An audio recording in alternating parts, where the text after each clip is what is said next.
experience of meeting Saudi students. At the time, I was in the international programs, and we had a new cohort group of international students that came on campus. The first things I became aware of was the differences in our cultures, the celebration of Eid, Ramadan, and what did that mean to practice one's faith in Islam. For me, it was a rich experience because we had to learn to mutually respect each other for our cultures, how we were brought up, and how we were raised. I was always impressed by a Saudi student coming to the United States, not speaking any English, going through our ESL program, going through the transitions of learning to be a student in the American system, and then proudly watching them graduate and knowing that it was an experience that would last for them for the rest of their life and give them opportunities that they never would have had when they went back home. Do I feel there's differences and similarities? Yes and no, but I think there's a common trait. I've been privileged to go to Saudi Arabia twice. I've experienced firsthand the cultures. I've got to know many of our Saudi students in a personal way. I've got to know their families. I've got to know their aunts, their uncles. And one thing that's very common is there's a common thread of love. And when love exists in that family, when people get up every day, have a sense of person, and have a passion for what they do, and have an opportunity to earn money to have a good lifestyle, that is no different than in the United States than it is in Saudi Arabia.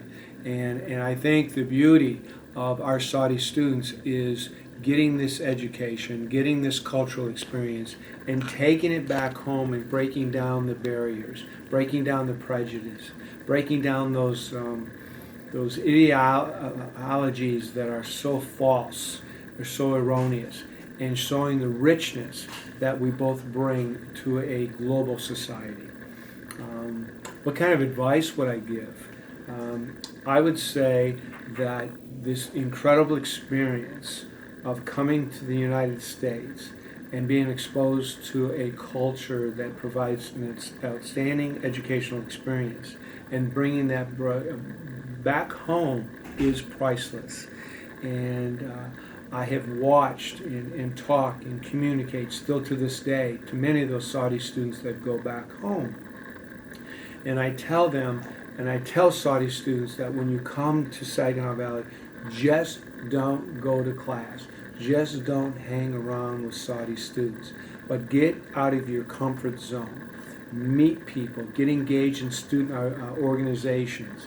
Get involved in alternative breaks. Get involved in study abroad kinds of experience with other students besides yourself. Because that's where the richness, that's where the growth, that's where the opportunities come to make you a person you never knew you were capable of becoming. And with that comes this richness, okay, of taking that dialogue back home and forever having embedded on you in conversations that you, because of these experiences, you can provide significant wisdom to future students that want to study here, but just as powerful, that wisdom back home that we are all one, we all have the same God, and there is one principle that we need to live by, and that's love.